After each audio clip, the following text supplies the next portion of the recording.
What's up, guys? It is Friday, January 29th, 2021.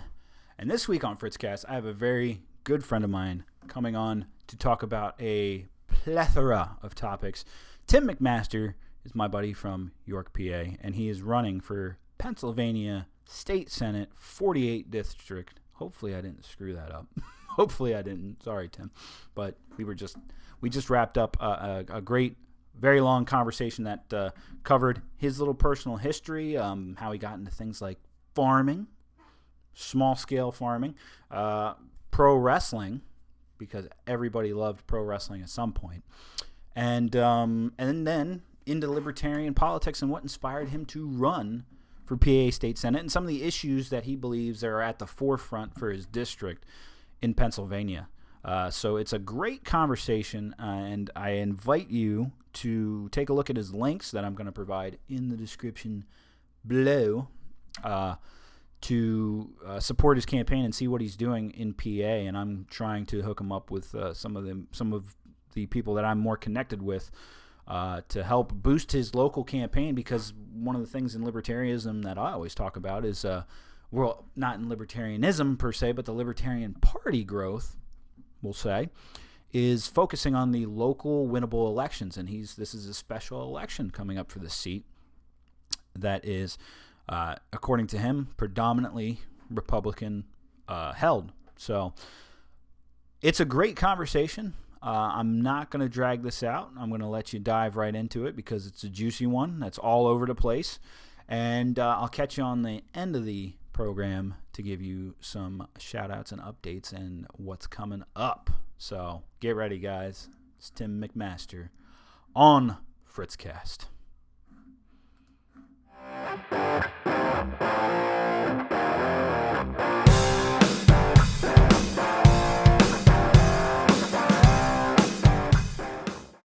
Tim McMaster, welcome to the FritzCast, man. How are you doing, buddy? I am doing well, my friend. How are you doing tonight? I'm doing great, man. I'm glad we finally got to get this scheduled out. I mean, you and I have talked about this for a little bit over and over, and now it has like even a deeper purpose. It was just originally going to be just for, S and Gs, but you've got a campaign and stuff that we're going to be talking about. Man. I do. In fact, I do. I am running for Pennsylvania State Senate in the 48th District here in Pennsylvania, which encompasses a large portion of North and West York County, as well as part of Southern Dauphin County and all of Lebanon County. Wow, that's a big, big span. Yeah, it really is. And it's opened up, unfortunately, it's opened up due to the tragic loss of Senator Arnold, David Arnold. He passed away from brain cancer just a few weeks ago. So we send our thoughts and prayers out to his family. And certainly we didn't want to come to this opportunity in that way. But as the saying goes, when one door opens, or when one door closes, rather, another one opens. So we're hoping to take the opportunity to do some good things for Pennsylvania and maybe turn a negative into a positive. Yeah, unfortunate situation, but as you said, I mean, the opportunity is there. You can't leave it sitting. So right. And the alternative is another Republican, or God help us, another Democrat, although this seat has actually been Republican since its inception in, I believe it was 68, 69. I think it was when this district was actually formed in Pennsylvania, and it's been red ever since then, and we're hoping 2021 is the year that we can turn it gold. Oh, that's awesome, man. That's awesome. So we'll get a little more into that and some of the, nuances of campaigning and what inspired you to run. But let's start with let's start back at like baby Tim. Let's start with that and go just a little bit about your background, your history, and we'll see where we can go with this. I might cut you off and say, hey, talk a little more about this, but we'll take it step by step. So a pretty normal childhood, growing up in a farming community, but not actually on a farm proper, in Gettysburg, which is Adams County, and you should know as a big Civil War buff, Gettysburg is and its significance. So most of my early jobs were actually in the tourist industry. Yeah, wasn't there a battle there or something? I heard that. Yeah, I heard that. It was a kind of a bloody beginning to a July. Oh, okay. But I grew up there. Not a great student, but not a failure. Solid C's in high school. A lot of potential, as they say, but potential and 50 cents will get you a cup of coffee.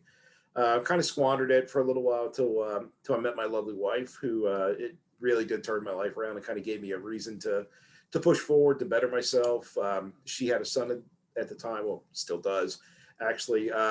So I sort of adopted her son as my own, and he was 4 when my wife and I first got together. He's 32 at this point, so really I'm about the only dad he's ever really known, and I take a lot of pride in that he doesn't call me a stepdad, he calls me dad. That's one of my prouder achievements in life, actually. And from there, kind of messed around with playing music, drums, bass, playing that for a little while. Did a short stint as a professional wrestler, as I'm sure you've probably heard. Absolutely. Yeah. Talk a little bit about that, because our friendship goes back a very, very long time now. It's funny that you said your stepson's 32. Yeah. So I'm 31, just for everybody's perspective out there. But you and I were hitting it up on World Wrestling Insanity. Yeah, James Gutman's site. Yeah, back in the early 2000s when I was a freaking teenager. God, were you? Has it been that long? Thanks for making a man feel old, Fritz. It's my job. Buddy. It's my job to make people feel old. Yeah, I'm here now. Okay. All right. We had some kind of hiccup. I don't know. Well, I have Comcast, and I live on a farm now, so. Okay, I have Comcast too. That's got to be what it is. It's windy. They're calling for 34 an hour, 30 or 40 mile per hour gusts the next few days, so it could be that. So I apologize in advance. No, this is how this thing works, people. So the last thing I heard was that it was your job to make me feel old. If not you, it's my job to make everybody feel old, because for whatever reason, people look at me and they think I'm much older than I am. I think it's probably has something to do with this and maybe this, but yeah, the beard helps. But it's my job, because everybody in my family, it's my job to remind them that I'm the baby of the family and that they're all, ancient. No offense to older people out there, but that's my job. On behalf of older people, we take some offense. Which is cool. But we went back at World Wrestling Insanity, James Gutman. I was a recapper on there, and I had an audio show on there too, and on Club WWI. So that was this goes back to my roots too. This is full circle. So we go back quite a ways. So I remember one of the very first things that I remember you posted, and I read it and I thought, man, this guy gets it. Was it? I forget what the segment even was or what was happening, but the quote was, and I still remember it to this day: Christian is the best at rearranging deck chairs on the Titanic. Yeah, and that is a phrase that I still use to this day. Well, so thank you for that. Hey, whatever I can do to help. Thank you to Teenage Fritz. Put it on a bumper sticker. So what got you into the wrestling stuff though? Because I grew up like you. Like I was just always a fan.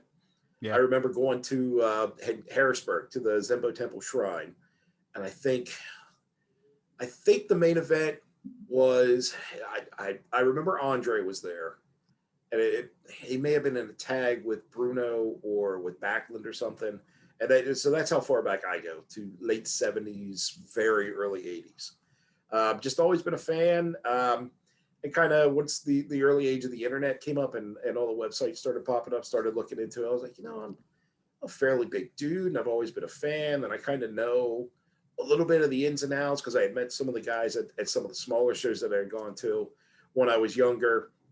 So I started looking into schools, and I found one down in Hagerstown, and I was like, you know what, screw it. That's not that far. I'm going to go. It turns out Hagerstown is a bit of a haul from New York.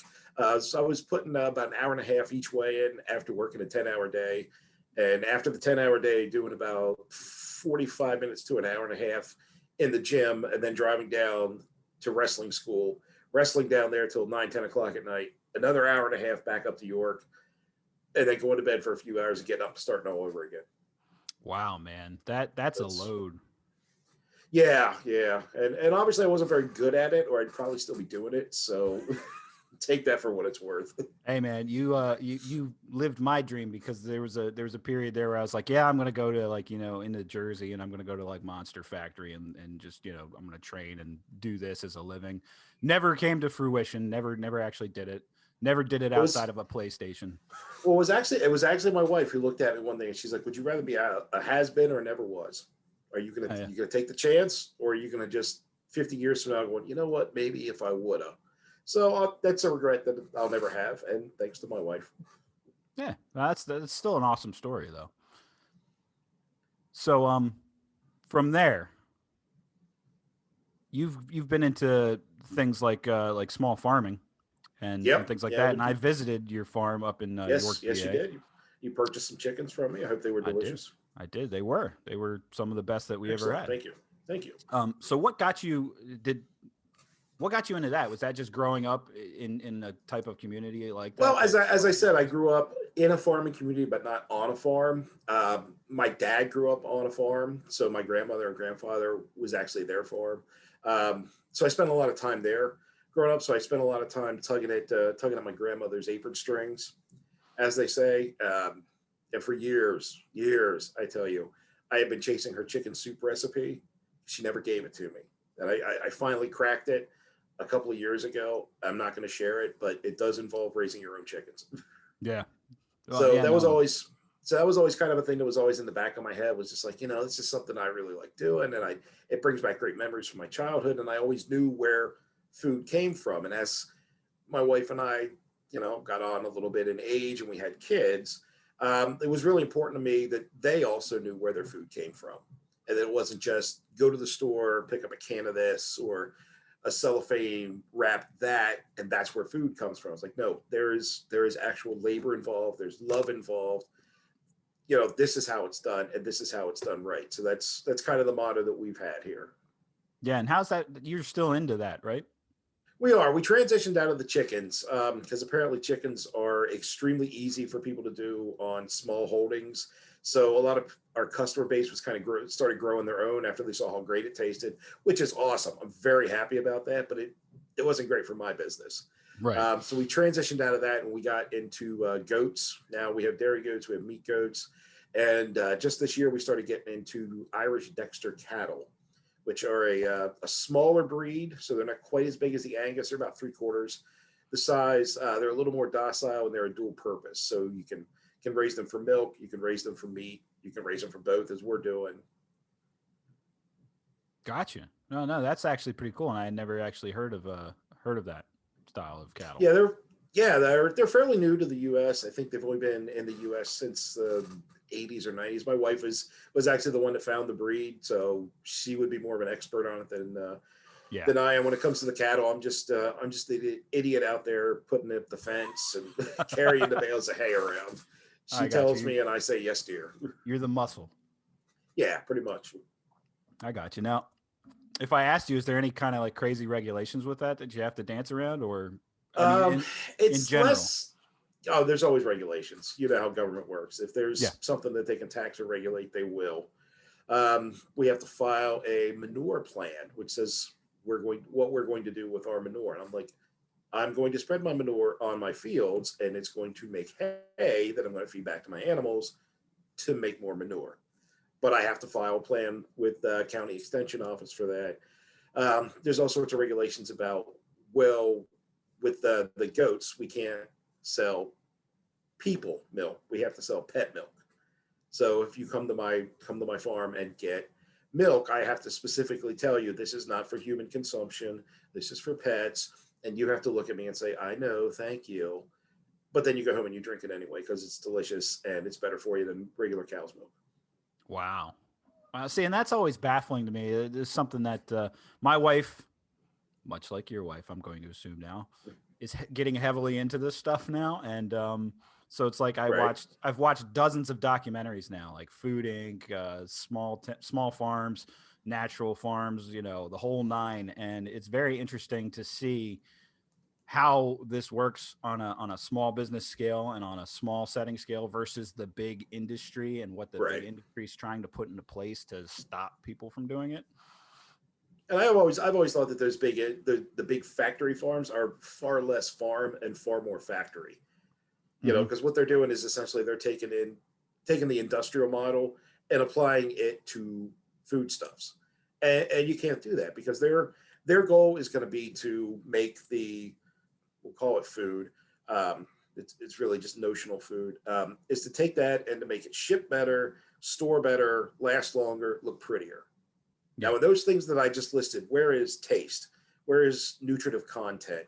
Where is how destructive it is to the environment around? Because these giant monocrop fields, they've essentially turned the soil into a junkie for fertilizer. Like nothing will grow on that until you start dumping all sorts of chemical fertilizers onto it.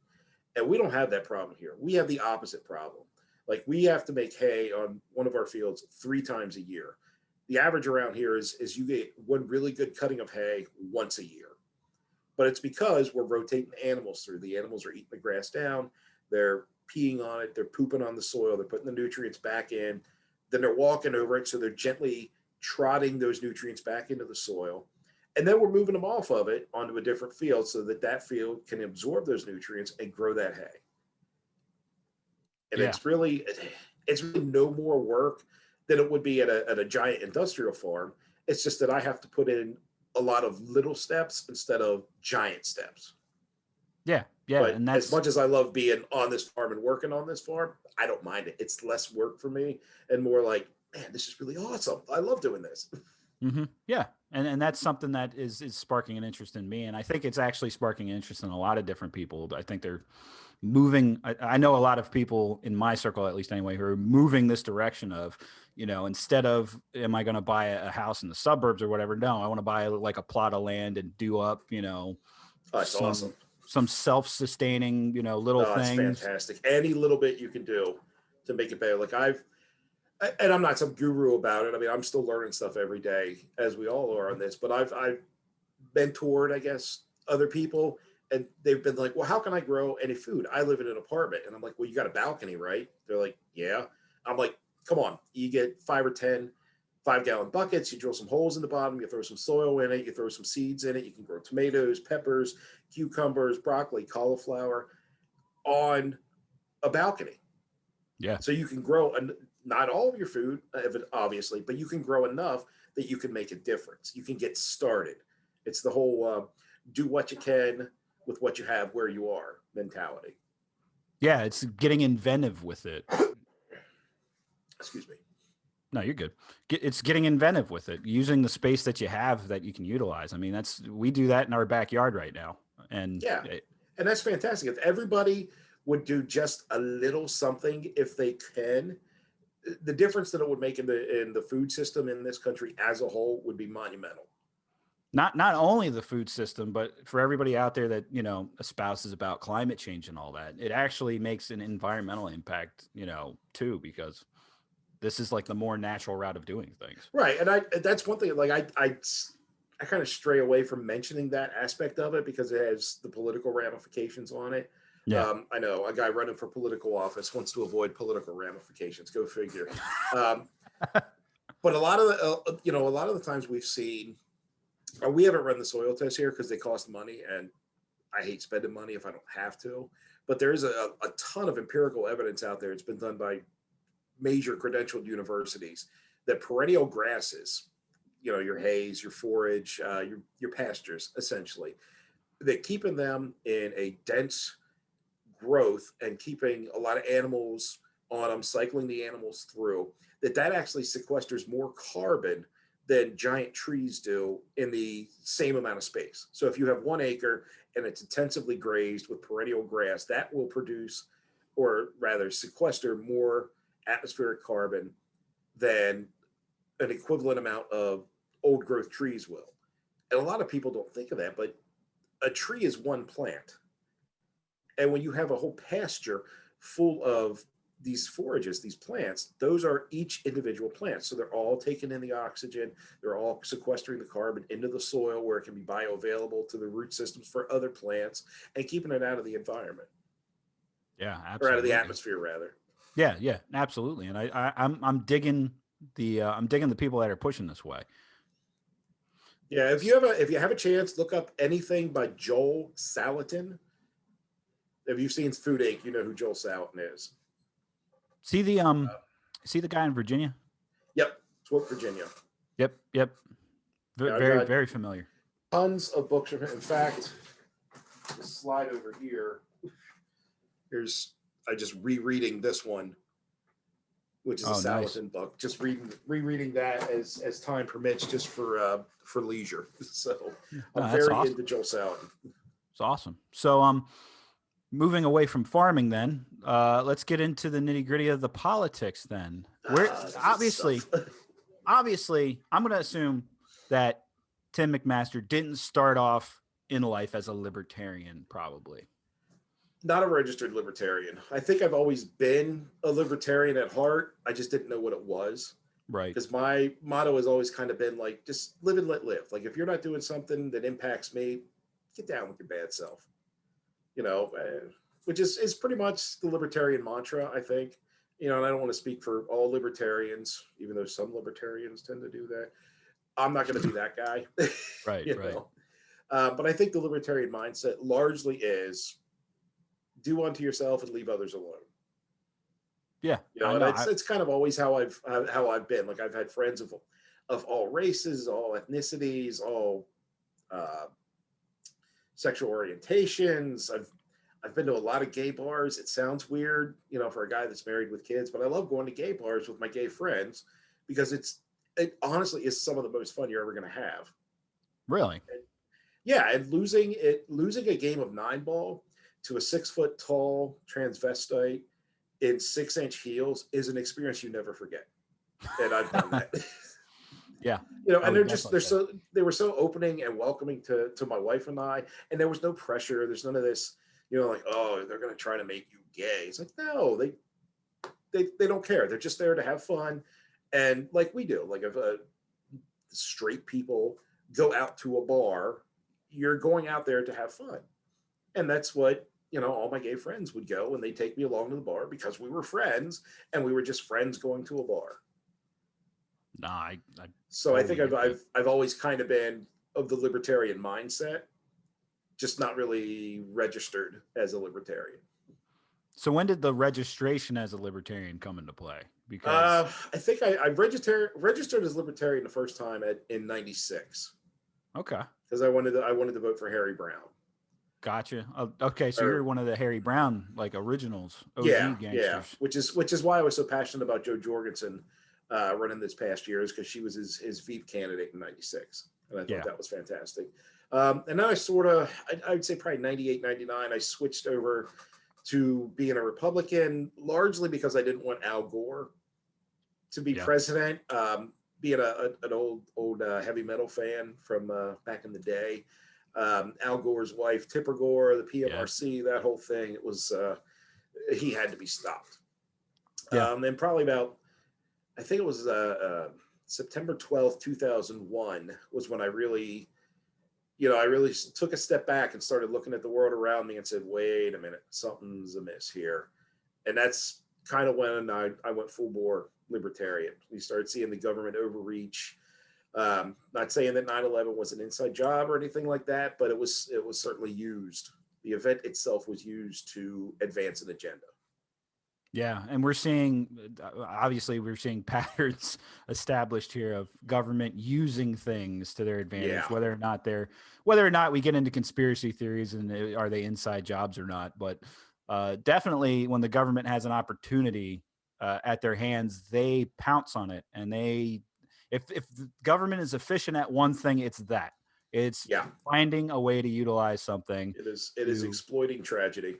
Yep, exploiting tragedy, increasing power, finding a way to make it work, which we're seeing it right now, active as it plays out. Using what happened on January 6th at the Capitol, using COVID, using what's happening at Wall Street over the past couple of days. Yeah, using GameStop now. Yep. GameStop's going to be like a Fortune 500 company. Well, I think just from straight profits at this point, they technically are. That's crazy. Absolutely amazing. Yeah. So what do you think a little bit about we'll kind of break this down. We'll go bit by bit here. So let's start with, obviously 9/11 was used. In what Yes. way do you think it was used? Well, it was used largely to enact the spying on the American citizens, because there was, the internet was starting to come around, and it was used largely to say, like, hey, we have to look at all of your communications because some bad people might do some bad thing at some time. So we Yep. need to look at everything that is going on, and we need to know what's happening. And they never really specified so much why they really needed it. There was always the vague boogeyman threat of Al Qaeda, or ISIS now is the new one, or I guess ISIL is what they call it now. So there was always sort of this vague boogeyman threat, and they needed it because the Cold War had already ended. So now we needed another boogeyman so that we could keep the military-industrial complex machine fed. Yep. No, I absolutely agree with that. And a lot of us, for me, at the time that 9/11 happened, I was like 12 years old. So I can think about how I was as a kid in that environment, scared and willing to believe, whatever the TV told me about this stuff. Yeah, and at that time, I honestly, I think we all were. Yeah. It was only afterwards, when the shock of the actual events started to wear off a little bit, that some people, myself included, started to take a step back and say, hang on a second now. Don't spit in my face and tell me it's raining. All right, something is going on here. And then you start looking back, or at least I did anyway, you start looking back at patterns through history. So we had the Cold War, and before that, necessarily we had the conflicts in Vietnam, and then we had the conflicts in Korea, and then we had World War II, where we had the big bad German boogeyman. And yes, the Nazi army and the Nazi party are utterly horrific, but those events were actually used to bring in other things, and then you go back even further to World War I, and you see around 1913, something horrible also happened, which sort of put us on a path to have all these other things happen. Yeah, it's like a snowball effect almost. It's So all going downhill. I'll take my tinfoil hat off now. Yeah, but see, to me, that's not so tinfoily. That seems very logical to me. In that right, and I don't know, I don't purport to know or even understand exactly what happened and say this is what happened and this is what happened and this is what happened, a la Alex Jones. All I can do is say I can look at these things and I can recognize patterns. Right. Because on a farm, that's one thing that we really have to do, is I have to recognize patterns, weather patterns, grass patterns of what my animals are doing, as far as if there's an illness or a pregnancy or something. So it's pattern recognition. And if you start to watch the patterns long enough, you do start to see, as George Lucas said, history doesn't repeat, but it does rhyme. It does, for sure. I apologize for my dog barking in the other room. It's all right. This happens in a dozen of my interviews because I have 4 dogs, and if somebody walks by the house, they all go off. So now, if somebody's walking by my house, we got other problems. Yeah. So at that time, I guess, were you part of the Ron Paul revolution? I was, still am. Actually, Ron Paul was really the gateway into libertarianism for myself and a lot of other people. Yeah, a lot of people can libertarianism proper. Yeah, a lot of people can attribute it to Ron Paul versus somebody like me who has like a more nuanced story about how Gary Johnson brought me in, and then I realized Gary Johnson's not really the best libertarian to go. Gary Johnson, I thought, was better in his first run. Yeah. Than he was in his second run. His second run, I was just like, what there's got to be better than this. I supported him. I voted for him. Big shock. I just really thought it could have been better. And I was really disappointed when he picked Weld. Well, this is the thing for me, is that I think Gary Johnson in 2016, I think libertarians got really hyped up and built up about that number, that 4.5, 5 million however many it was. I Right. don't remember the exact number, but they get so caught up on that number. They're like, that was an amazing jump and all that. And I'm like, stop and look at the circumstances. All right. He picked Bill Weld for money. Money got flowed out. And then there was just enough distaste between both candidates that enough people were like, screw it. I'll give it a shot and try. Yeah. What's the worst that could happen?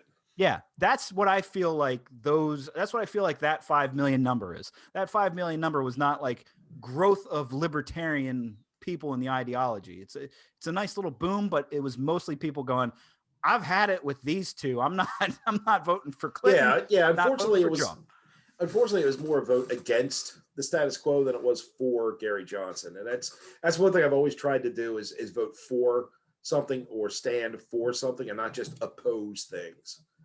Like when I was supporting Jo Jorgensen this year, great interview with her, by the way. When I was supporting Jo Jorgensen this year, I was supporting Jo Jorgensen. I was voting for Jo Jorgensen. I was working for Jo Jorgensen. I wasn't working against Trump. I wasn't working against, Hillary. Yeah. Was it Hillary? Right. What, no, this last go around? Yeah, it was. Oh, yeah, the potato. Sleepy Joe, I guess, is the meme now. Joe Biden. I actually forgot what his name even was because he's that blah. I'm calling him Mr. Executive Order because he has like the most in. Yeah, he's the chief executive order guy. Yeah, exactly. Hey, he's over 50 something now, 58 now. It's ridiculous. Yeah. And that's not to disparage libertarian growth because obviously Jo Jorgensen netted the second most amount of votes for libertarians. So this election actually showed some growth for the Libertarian Party, I think. Yeah, and this election, considering how much active resistance we had from the big two, because I'm sure you know here in Pennsylvania, we had to fight tooth and nail for ballot access. We're in the middle of a pandemic, and we have the state GOP party filing a lawsuit against us so that we can't go out and collect signatures. Mm-hmm. And I can't understand how that was even allowed to go forward. So the state party had to use time, money, resources to fight off a lawsuit that should have been thrown out immediately just so that we could have ballot access. And it's that sort of thing that shows me that, like, yeah, libertarianism it can work.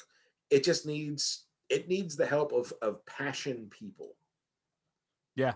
Passionate people. And, I would like, that's kind of brings us back full circle to why I'm running is I saw all that happening and I said, you know what?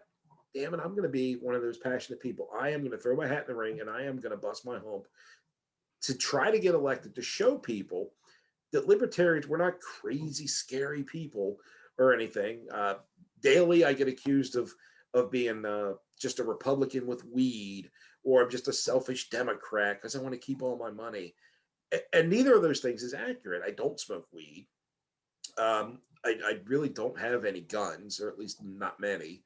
I'm just a guy that wants the government to leave people alone, because I think when you free the people, that is the greatest engine of growth, societally, economically, spiritually, that there is give people their own agency to be who they are, to follow their passions, and don't restrict them through meaningless regulations or all these different laws, and turn the people loose and watch what happens.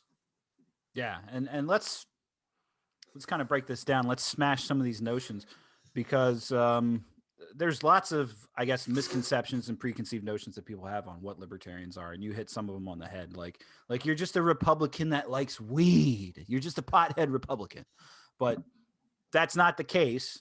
I'm all for decriminalization of pretty much all drugs, and kind of argue in favor of legalization of most of them, because to me, I don't do drugs. I do drink alcohol on occasion, but I don't do drugs. I'm not interested in doing weed. I'm not interested in any of that. But I also, having worked in systems and seen it play out, like, I think that mere possession of a drug or addiction to a drug isn't a criminal offense. Right. It's That's not what, something. that's a big thing. A big problem I have is, why are we treating addiction as a criminal problem? That's a health problem. Yeah. I have been a smoker at many periods in my life, and I recognize it's an addiction. There's nothing criminal about it, unless, I ask a 7-year-old kid to go buy me a pack of smokes. But why would I do that? They're not going to give me the right change. Yeah. Sorry, that was a joke. Didn't land. Sorry. Man, it's cool. It's cool. Sorry, but it's I don't understand the rationale of, we have to legislate everything. We have to prevent people from doing this, and we have to prevent them from doing that. Here's the analogy for drugs that I often use. So I'm a farmer. I love asparagus. Fresh asparagus right out of the ground, can't beat it. Steam it, fry it, wrap it in bacon, grill it. It's wonderful. Would eat it 3 times a day, every day for the rest of my life if I could. But if the government told me I had to eat asparagus, I would be opposed to that too. Because I don't want the government telling me, or telling you, or telling anybody out there what they have to do. That is not the government's responsibility, and they do not have the moral authority to do it. No, and this is actually a discussion that I had with somebody on the Twitterverse over the past couple of days, because they were suggesting that, libertarians they're just selfish people. They want to be selfish. Obviously, this party attracts this selfishness and self-centeredness. And I was like, no, I'm like, actually, if you think about it, if I'm sitting here and saying that I have so much respect for you as a person that I don't want to have an entity forcing you to do something, within certain confines. I mean, obviously there's things like non-aggression principle stuff. Don't hurt people, don't take their stuff. Right. Don't violate others' rights. Right. That's what I was going to say, is as long as you're not violating somebody else's rights, what does it matter? Yeah. Now, it's what do they used to say, that my right to swing my fist ends at the tip of your nose? And that's kind of it. Like, if you want to swing your fist around, that's cool. I won't walk into it, but don't bring your fist to my nose. Yeah. Yeah. Pure and simple. Pure and simple. So where do you think the messaging gets lost somewhere with people on that? Or is it just like, they're in too deep in one of the other two parties? I think it's a combination of both.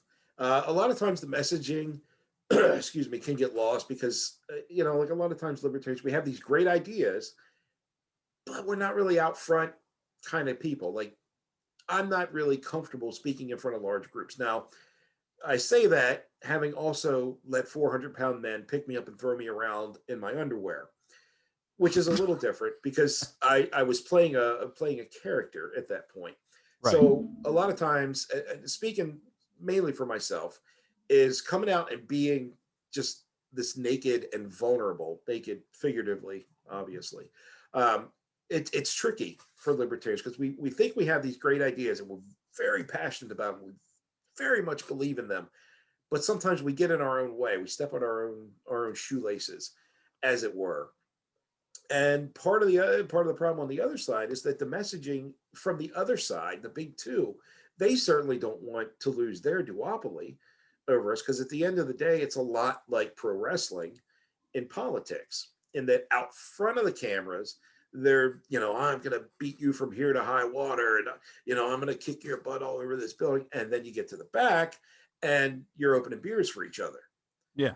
Because if you really truly honestly believe that the Senate Democrats and the Senate Republicans at the end of the day aren't going in the same direction to do the same things, then you're not paying attention. Yeah. Because they are. And this goes beyond Pennsylvania into every other state, into the federal government. Yeah, no, I absolutely 100% agree. And so on a local level, what is Tim McMaster running for Senate? Like, what are the things that you support? Obviously, I know it's a libertarian agenda, but let's talk. Right. So the biggest thing that I have is that I want to put forth legislation that's going to completely open Pennsylvania back up with zero government restrictions. End of the day, everything can open up. If you are a business and you feel that you can be safe, that you can keep your place clean, you can keep your employees safe, you can keep your customers safe, then by all means, open right up, and the government should just stay the heck out of your way. Another thing that I'm big on is I want to see a reduction in and this is a personal kind of pet project for me. I want to see a reduction in the restrictions or the restrictive legislation that exists to prevent small home-based and cottage-based industries from starting up. Because in Pennsylvania, the hoops that you have to jump through to open up a small business or to do any kind of small business in something that's not zoned specifically as commercial or industrial is ridiculous. Like the cost to rezone just a small part of somebody's property, especially here in the 48th district, is absolutely insane, and it is cost prohibitive from somebody that maybe is very good at repairing small engines and wants to open a small engine repair shop in their garage. Well, for them to do that, they have to have so much money in insurance, they have to have so much money in liability coverage, they have to have handicap accessible bathrooms, and they have to have handicap accessible parking. And while I'm all for having those things, if I have a small business and I'm running it in my house, I can make those accommodations on a case-by-case basis for somebody. So the need to have all of these things to open up any kind of small business is absolutely ridiculous. I would also like to see an end to the prohibition on marijuana or any other victimless crime, we'll call it. So any activity that is legal for you to do for free, it should be legal to do for money. Gotcha. So you can take that however you work, because I'm a big believer in women's rights, and there are a lot of women that are in the sex work industry. And if we would remove this stigma and these illegalities from what they do and say, okay, if you're going to do it, then it's fine, it's going to be legal.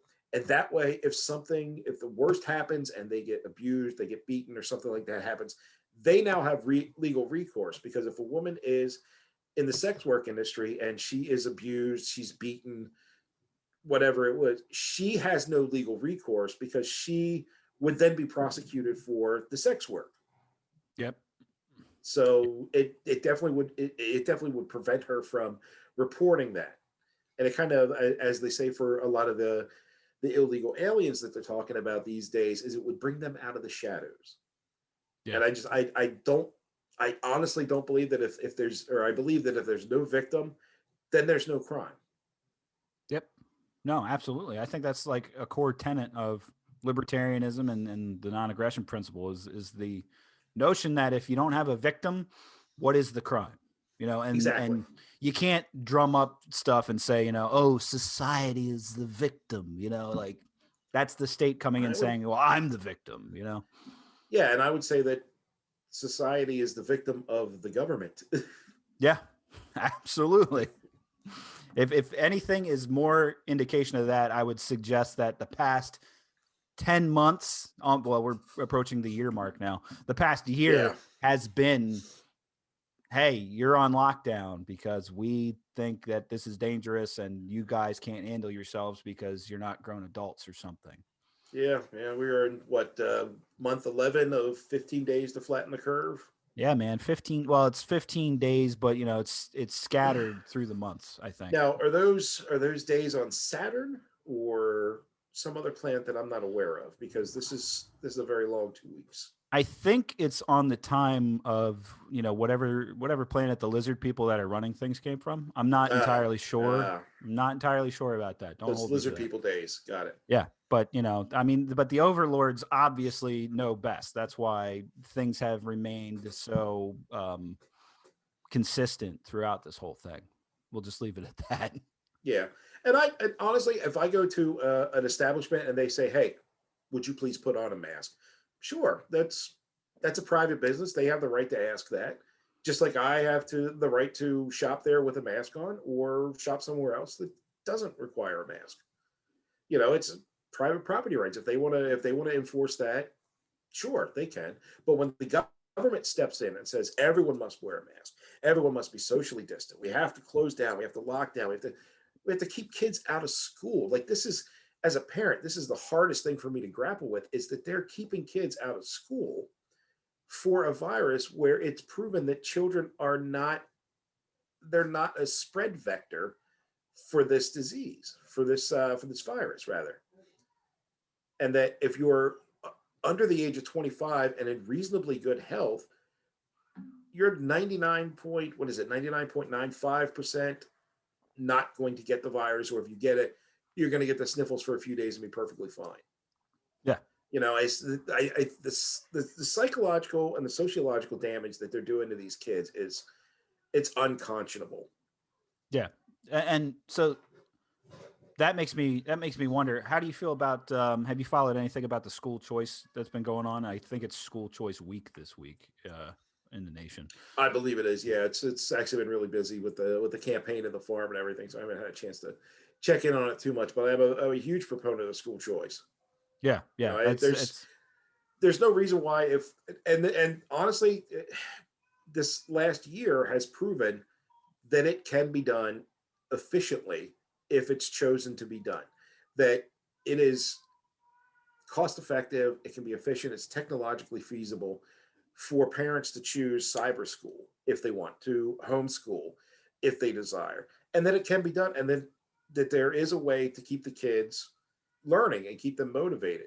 Now, when you say it has to be done and all the schools will close and everybody's at home, that's where I draw the line, is because if a small percentage of people want to choose to go to a charter school, they want to go to a parochial school, or they want to homeschool, that's fine. That takes a burden off of the public system and it spreads the other technological strain to these other areas, but in smaller numbers.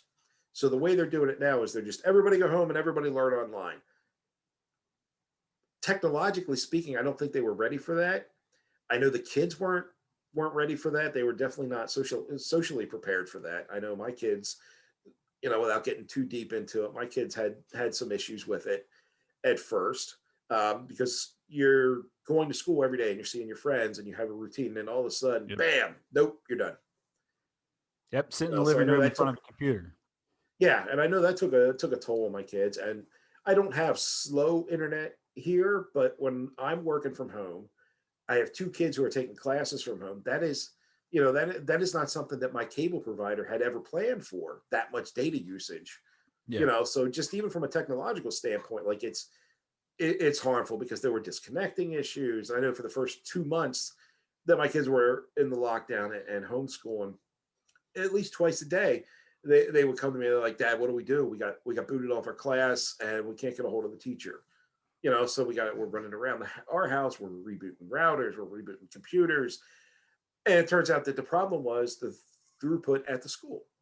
You know, so it was just a mess. It was ill-conceived and nobody was prepared for it, which I don't know how you would have been prepared for it, but they screwed that pooch. Yep. Yeah. Hardcore. So I didn't mean to get off on a rant there, but we start talking about issues with kids and schools, I get pretty passionate. Yeah. I'm getting there, having a 1-year-old myself. So, I totally get it. One of the other final political subjects I wanted to touch on, taxation is theft. Taxation is theft. So do you have anything on your docket that is looking at taxation at any level? Well, I would definitely like to reduce the state income tax. There's nothing I can do from a state level about federal income tax. Right. So don't fight that fight, but we can definitely reduce the state income tax. And I think the way that we do this, and this is maybe a little contrary to libertarianism as a whole, but I think the easiest way to get there is either through a flat tax, where it's just one straight flat percentage, 0.5%, 1%. 0.5% would be better, but still not great. Or like a VAT tax, like a straight sales tax. Now, in general, obviously, I think taxation is theft. But if it's going to be used that way, constitutionally, it can be, justified, because then it would be a direct apportion tax. Mm-hmm. So sales tax would go to these programs, period. Nothing else. Doesn't go into the general fund, doesn't get absorbed by DOT or whatever. The direct apportion tax is constitutional. So that one I do sort of support.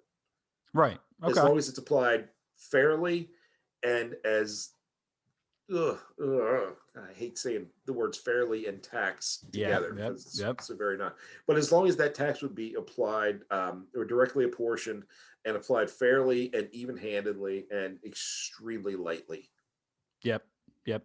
No, I totally get it. And I think libertarians have to be a little more open when talking about taxes, because obviously the taxation is theft banner is like a go-to. It's It's a popular. staple. Yeah, it's popular. It's kind of become a meme. Yeah. Yeah. But in terms of messaging and outreach and connecting with potential voters and all that, it's like it's kind of just this plague almost where they automatically Right. get The turned ideal, off. yeah, the ideal would obviously be zero tax, Right. obviously. But we all have to know pragmatically that that's never feasibly going to happen, at least in our lifetimes. So I think the wiser exercise is to try to find how close to zero we can get it Yeah. and still move forward as a society, move forward as a people without infringing upon others' rights. Absolutely. Now, I'm going to throw a question out there. Curveball. I didn't even think of this. So, do you follow Todd Hagopian at all? I do not.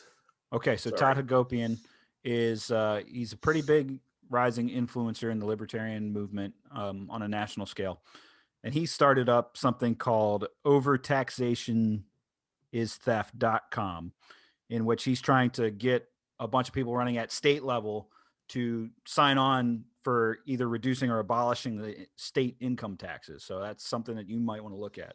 I will definitely check that out then. Okay. Yeah, I'll send it your way so you can check it out further. Thanks. But, appreciate that. yeah, it's just I'm trying to help people network. You know what I mean? So yeah, we appreciate it. And that's a plug for you, Todd Hagopian, who I'll take this time and I'll just say it too. I'm gonna be on Chief Chats, his podcast, I think on Friday this week, so it should be up by the weekend for all you listeners out there. But we covered a wide range of topics, Tim. Is there anything that we haven't touched up on that you want to touch up on? We didn't really get into my career as a musician, but that's probably best saved for another day. Okay, that's fair enough. If I was good at that, I'd still be doing it. I got you, man. Fair enough. So instead, obviously you're building up your campaign. So where can people find you online, and is there anything that they can do to help you in your campaign? So at present, we're still waiting for the official nomination from the state. All the meetings are scheduled for, I think, the 7th to vote on my nomination for the position. I don't think it'll be a problem, but I'm still cautiously optimistic about it. In the meantime, there is a Facebook group, Timothy McMaster for PA State Senate 48. It's a very long title. But you can find me at tim2021.com. Much easier to remember. That's tim2021.com. There's no Twitter. I don't do the Twitters. You don't twat? I do not. I think the last tweet that I actually sent was a Fire Andy Reid tweet. Oh, okay. That's so you're showing your Twitter age there. Yeah. It's been a while. It's a cesspool. Don't worry about it. That is just one of those things that at a certain point I was just like, no, I don't need this kind of negativity in my life. Nope. I agree with you 100%. So, and for everybody listening, the links will be in the description, so you'll be able to just click. You won't have to memorize everything he just said. Although Tim2021 is pretty easy to remember. It's tim2021.com. It is pretty easy to remember, and it rolls off the tongue. Tim2021. Yeah, it really does. Because that was the original site for, and not to backtrack too far here. Originally, I was just running, and I think this was when we set this interview up. I was just running for the supervisor position in my township. Oh yeah, that's right. So that was the website that was originally for that. So it kind of just fit. So we just kind of rebranded everything for state senate. That's right. And I'm kind of glad it went to state senate, because as I was preparing for you for the, it was Conewago, right? Board of Supervisors. Conewago. It's a soft A, Conawago. I kept screwing it up because obviously I think it's Maryland is the Conowingo Dam, and so I kept wanting to say Conowingo because my mind is stupid. So, all right, Tim. That's location bias. I get it. Absolutely, 100%. Tim, thank you for coming on the show, man. Thank you for having me, sir. I appreciate it. It's been too long since we've actually had a face-to-face, so this was nice. It has been. We should do this more often. Yeah, definitely. So give my best to your lovely wife and your daughter as well. Absolutely. All right, guys, that was Tim on FritzCast. That was an awesome conversation, and I thank Tim for coming on. We've been plotting this conversation. If you didn't gather that from the conversation that we just had, we've been plotting having him on as a guest to talk about a various amount of things, just from his knowledge in farming and his experience in that as well, and his growth in libertarianism. Tim's a great guy. I really want you guys to reach out and help him in his campaign in any way that you can. If you can donate him a couple bucks, if you can just share his page, if you got friends in PA in the 48th district that you can float his name out to, float this episode out to, I think it would be really, really helpful for him. And as far as what's coming up on FritzCast, because I told you it's guest, right up here on my board that I'm looking at. Tuesday next week, I am interviewing Larry Sharp, which will be posted, I believe, at the end of next week on our typical Friday, Saturday slot around there. That's when it's going to pop up. I have Shane Hazel tentatively scheduled. I'm just trying to finalize a time with Shane.